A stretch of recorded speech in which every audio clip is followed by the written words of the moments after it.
self-esteem niya? Like, nagiging positive po ba siya or negative? Ganun.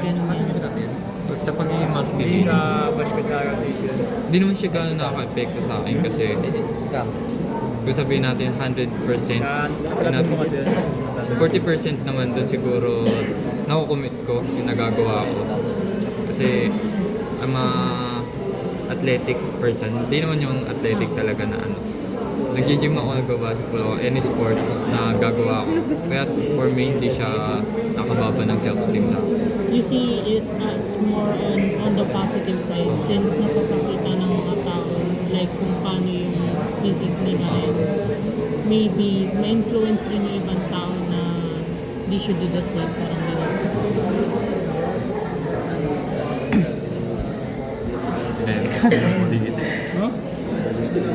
Question 11. How do societal expectations of masculinity influence your online image? Paano po nakaka-impluwensya yung mga inaasahan ng lipunan sa pagkalalaki sa iyong online na imahe? Parang think of it this way po, kuya. Di ba yung sa natin sa lipunan, may mga stigma and stereotypes po na yung idealized na masculinity. Yun po yung sa society natin. Paano po siya nakaka-apekto sa inyo? Like for example, pag nililink po kayo dun sa ganun na katawan, pagdating sa self-esteem niyo po, like positive pa rin po ba or negative? Or hindi niyo lang po pinapansin? Parang ganun. Pag ganun, totoo lang, hindi naman talaga ako ganun ka-masculine. Payat ako eh.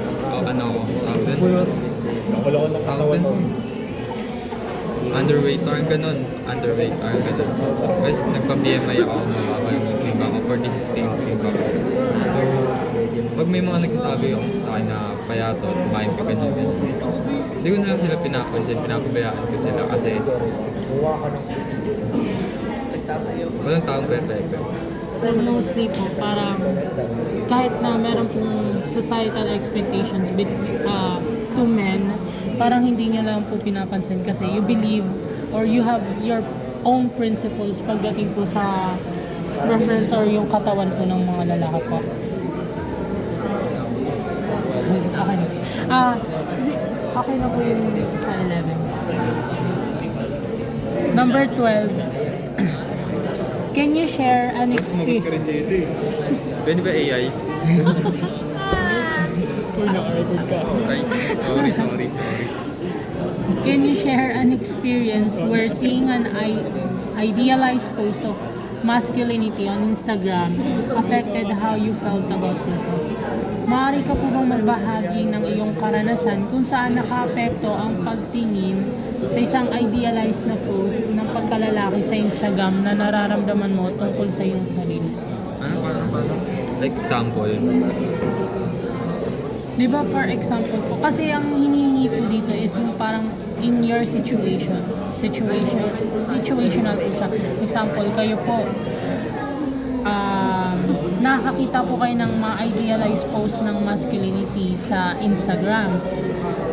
Ano po yung epekto po niyan sa inyo and ano po yung nararamdaman nyo pagdating sa ganun? So, bali mag-share po kayo ng experience kung saan naranasan nyo po na ganun, na makakita po kayo ng content na ganito, tapos kung ano po yung reaction or yung naramdaman nyo po nung nakakakita po kayo ng sa mga ganong contents po sa Instagram. Pag nakakita ko ng mga masculine na talagang maganda yung pangangatawan, na ano ko sa kanila na tawag dun, na may word dun eh. Tawag dun. Parang gusto ko din yung ganun. Parang gusto ko maranasan din yung ganun na pangangatawan. Gusto ko ng routine na ano na ginagawa nila. Gusto mo lang yung routine na ginagawa nila para gawin ko din. Tapos parang na-amiss lang ako sa kanila. Kasi yung taas ng nagagawa nila yung words. Kahit naman po i-explain siya na hindi totally yung word na yun, pero yung gusto niyo pong ibahagi na parang definition. Sige. Namiss ako. Question number 13. Have you felt negatively about yourself after seeing certain types of content on Instagram, such as post comparing lifestyles, body image, achievements? If so, how do you deal with those kinds of feelings? Explain ko lang. Nakaramdam na po ba kayo ng negatibo pagdating sa sarili nyo kapag after nyo pong makakita ng mga contents po sa Instagram, like for example, kino-compare po yung mga lifestyles or yung pamumuhay or yung body image po, ganito, maganda yung body image na ganyan. Tapos yung achievements po nila is maganda rin pagdating sa ganito, ganyan. Nakaka-experience po ba kayo naramdaman nyo po ba yun ng negatively? And if oo, ano po yung ginagawa nyo para maibsan, or how do you deal with those kinds of feelings po? Sa ganung sitwasyon, hindi naman ako na-insecurity sa mga ganung bagay kasi lahat tayo may sarili-sariling routine, depende sa schedule na meron tayo.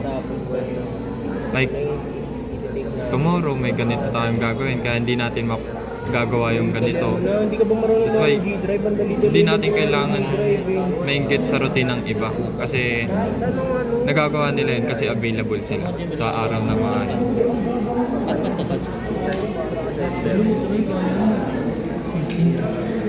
Question number 14. Do you find yourself comparing your Instagram post to others? If so, how does that comparison influence how you feel about yourself?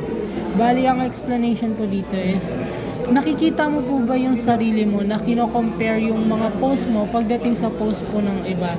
Like for example, yung post po nila na may maganda po silang katawan, then yung post nyo po is maganda rin naman, pero parang kino-compare nyo po siya.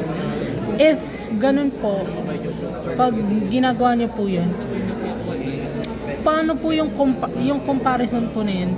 Paano po siya nakaka-influence kung paano, or ano yung nararamdaman mo para sa sarili mo po pag kino-compare mo silang dalawa? Totoo lang, hindi ko pinagko-compare yung sarili ko sa ibang tao kasi tumanda ko. Kung ano yung meron ako, yun lang talaga yung tinatanggap ko na lang kung ano meron ako. Ganun lang. That's why hindi ko na compare yung sarili ko sa iba. Hindi ko na-inggit. Tatlong questions na lang. Question number 15. How do those kinds of contents affect your self-esteem? Nakaka-inspire ba or nagle-lead po siya in comparison? Like kapag yung nakakakita ko po ng iba't ibang content sa Instagram na ganun, paano po yun nakaka-apekto sa self-esteem nyo po? Na-inspire ka po ba or napupunta po siya into comparison? Na-inspire ako sa mga ganun kasi nagagawa nila ng maayos, tapos mahusay yung mga routine na ginagawa nila na hindi ko nagagawa kasi napakahirap talaga ng mga ganong klase ng mga routine, lalo na kung hindi tayo available, kulang tayo sa mga kasi minsan kapag kung gusto talaga natin maging healthy, purely healthy talaga, kailangan natin gumastos and kailangan natin magbigay ng time. Pero sa ating mga busy person, tapos hindi rin ganun ka budget, na-miss tayo sa kanila kasi nagagawa nila. Rather than feeling na parang down kasi ganun yung katawan po nila, is mas nakikita mo po sila as positive and inspirational. Number 16. How do you handle pressures or insecurities related to Instagram? If ever man po na nakakaramdam po kayo ng pressures or insecurities, which is parang sa mga sagot niyo po is parang hindi naman po, paano niyo po siya hinahandle po? Paano po siya hinahandle? Pagit tamad. Pag yung tamad, saka walang pakialam sa buhay. Ganun. Hindi, joke lang. Ano kasi, lumaki kasi ako na ano eh, na more on nakikinig sa mga salita ni God, ganun, salita ni God, tapos sa mga kasabihan sa mga Chinese bubbles, mga ganun-ganon. That's why na-maintain ko yung mga ganun gawain kasi sa tingin ko tama yun. So, kapag mga pressures or insecurities po, you don't really mind them kasi ganito ganyan. You have your own reason. Lastly, what strategies do you use to manage your self-perception or self-esteem while using Instagram? Di ba pag gumagamit po kayo ng Instagram, meron po ba kayong like strategies or ginagawa po para yung perception nyo po tsaka yung self-esteem nyo is parang ganun pa rin, hindi siya nagbabago in a negative way or parang ini-improve mo po siya in a positive way? Meron po ba kayong ginagawa in your strategies? Yung ginagawa ko po, be positive. Hindi ko kasi binababad yung sarili ko sa any social media o kahit sa cellphone. More on physically activity talaga ako.